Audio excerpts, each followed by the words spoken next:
നമസ്തേ. ഓം ശ്രീ മാത്രേ നമ. ശ്രീദേവി അസ്ട്രോളജിക്കൽ ചാനലിലേക്ക് ഏവർക്കും സ്വാഗതം. മകര ലഗ്നവും ആ ലഗ്നവുമായി ബന്ധപ്പെട്ട കാര്യങ്ങൾ, പൊതുസ്വഭാവങ്ങളും കുംഭമാസം ഇവർക്ക് എങ്ങനെയായിരിക്കും എന്നുള്ളതിനെ കുറിച്ചാണ് ഇവിടെ പറയുന്നത്. ഇത് രാശിചക്രത്തിലെ 10ാമത്തെ രാശിയാണ്. 270 ഡിഗ്രി മുതൽ 300 വരെയാണ് ഇതിൻ്റെ സ്ഥാനം. ഉത്രാടം 1/4 ഭാഗം, അതായത് ഉത്രാടത്തിൻ്റെ 2, 3, 4 പാദവും തിരുവോണവും അവിട്ടത്തിൻ്റെ ആദ്യ 2 പാദവും ചേരുന്ന നക്ഷത്രങ്ങളാണ് ഈ രാശിയിൽ ഉള്ളത്. ഈ ലഗ്നത്തിൽ ജനിച്ചവർ ഈ രാശിയാവട്ടെ ചരരാശിയാണ്, രുക്മരാശിയാണ്, പൃഷ്ഠോദയ രാശിയാണ്, രാത്രി രാശിയുമാണ്.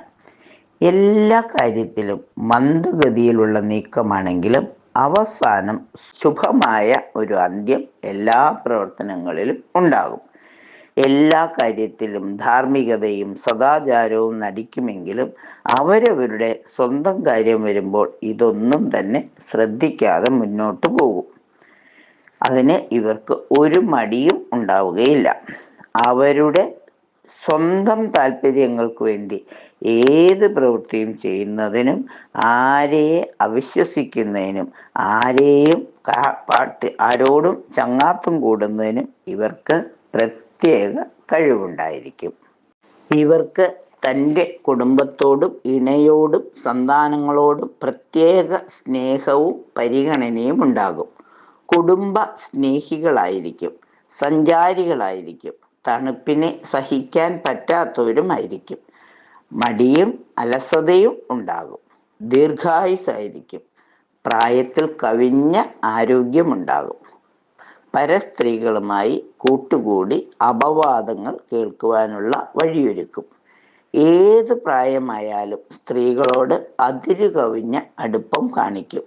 സ്നേഹിക്കുന്നവരോട് എന്തെങ്കിലും അനിഷ്ടം തോന്നിയാൽ നിർദ്ദയമായി അവരോട് പെരുമാറാൻ മടിക്കില്ല. എല്ലാ കാര്യങ്ങളും പെട്ടെന്ന് ഗ്രഹിക്കുവാനുള്ള കഴിവ് ഇവർക്കുണ്ടാകും. 5ഉം 10ഉം ഭാവാധിപനായ ശുക്രൻ ഇവർക്ക് യോഗകാരകനാണ്. ഇടവത്തിലും തുലാത്തിലും നിൽക്കുന്ന ശുക്രൻ എല്ലാവിധ ഐശ്വര്യത്തെയും സമ്പത്തിനെയും ഭാര്യാഗുണത്തെയും ഇവർക്ക് പ്രദാനം ചെയ്യുന്നതാണ്. 9ാം ഭാവാധിപനായ ബുധനും 10ാം ഭാവാധിപനായ ശുക്രനും യോഗം ചെയ്തു നിൽക്കുന്നതും ഉത്തമമാണ്. 11ാം ഭാവാധിപനായ ചൊവ്വയും ദുരിത ആധിപത്യം വഹിച്ച വ്യാഴവും ചന്ദ്രനും പാപന്മാരാണ്. ശനി മാരകമാണെങ്കിലും ഈ ലഗ്നത്തിൻ്റെ അധിപനാകയാൽ മാരകത്വം സംഭവിക്കുന്നില്ല. സൂര്യൻ അഷ്ടമസ്ഥാനത്താണെങ്കിലും സൂര്യന് അഷ്ടമ ആധിപത്യ ദോഷം ഇല്ലാത്തതുകൊണ്ട് ദോഷഫലങ്ങൾ വളരെ കുറവായിരിക്കും. ഇവർക്ക് നേത്രരോഗങ്ങൾ, അതായത് ത്വക്ക് രോഗങ്ങൾ, നേത്രരോഗങ്ങൾ, ത്വക്ക് രോഗങ്ങൾ, രക്തസംബന്ധിയായ രോഗങ്ങൾ വരുവാനുള്ള സാധ്യതകൾ ഉണ്ട്. വെളുത്ത നിറമാണ് ഇവരുടെ ഭാഗ്യ നിറം. ഡയമണ്ട് ധരിക്കുന്നത് ഇവർക്ക് ഉത്തമമാണ്. ഇന്ദ്രനീലം ധരിക്കുന്നതും ഗുണഫലങ്ങൾ നൽകും. ഏറ്റവും നല്ല ദിവസം വെള്ളിയാഴ്ചയും ബുധനാഴ്ചയും മധ്യമമായി ശനിയാഴ്ചയും ഉണ്ട്.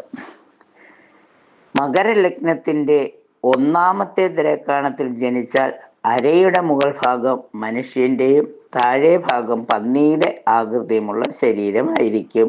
നിറയെ രോമമുണ്ടായിരിക്കും. മുതലയുടെ പല്ലുപോലുള്ള പല്ലുകളോടുകൂടിയ മുഖവും രൂപവുമായിരിക്കും. അത് ഒരു അതിഭയങ്കര രൂപമായിരിക്കും. കാക്കയുടെയും പക്ഷികളുടെയും മത്സ്യങ്ങളുടെയും പിടിക്കാത്ത വിധത്തിലുള്ള വലയും മനുഷ്യരെ ബന്ധിക്കുന്ന ആമവും ചങ്ങലയും മറ്റും ധരിച്ചിരിക്കുന്ന രൂപം. ഇത് മനുഷ്യദ്രേക്കാണമാണ്, പുരുഷ ദ്രേക്കാണമാണ്.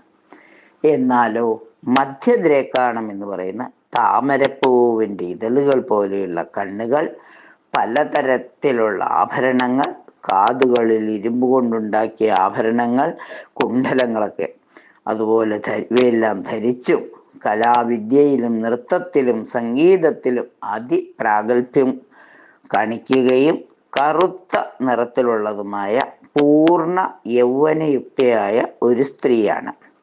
എങ്ങനെയും വസ്തുക്കൾ കിട്ടണമെന്ന്, വസ്ത്രവും നല്ല നല്ല മോഹ വസ്തുക്കളെല്ലാം സ്വന്തമാക്കണമെന്നുള്ള ആഗ്രഹമുള്ളവളും അത് എങ്ങനെ കിട്ടുമെന്ന് അന്വേഷിച്ചുകൊണ്ട് ഇരിക്കുന്നതുമാണ് മധ്യദ്രേക്കാണം. ഇത് ശ്രീദ്രേക്കാണമാണ്.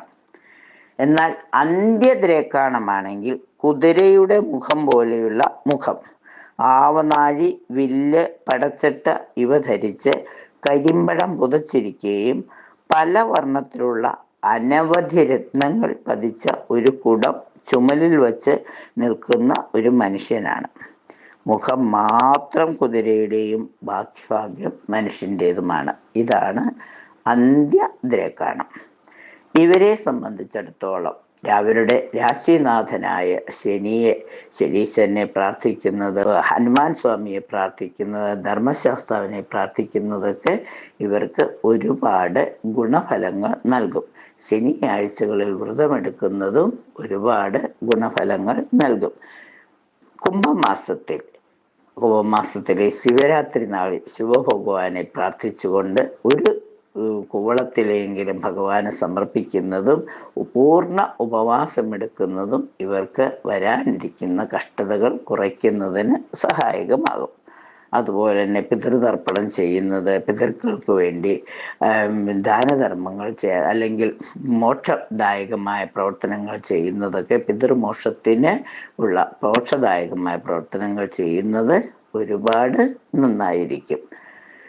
കുംഭഭരണി നാളിൽ ഭദ്രയെ പ്രാർത്ഥിക്കുന്നത്, അതുപോലെ തന്നെ ചോറ്റാനിക്കര മകം, ആറ്റുകാൽ പൊങ്കാല, ഷഷ്ടി തുടങ്ങിയ അതാത് വിശേഷവുമായി ബന്ധപ്പെട്ട ദേവതയെ പ്രാർത്ഥിക്കുന്നതും അതിന് മനസ്സപൂജയെങ്കിലും ചെയ്യുന്നതും ഒരുപാട് ദോഷങ്ങൾ ഉള്ളത് കുറയ്ക്കുന്നതിന് സഹായകമാവും.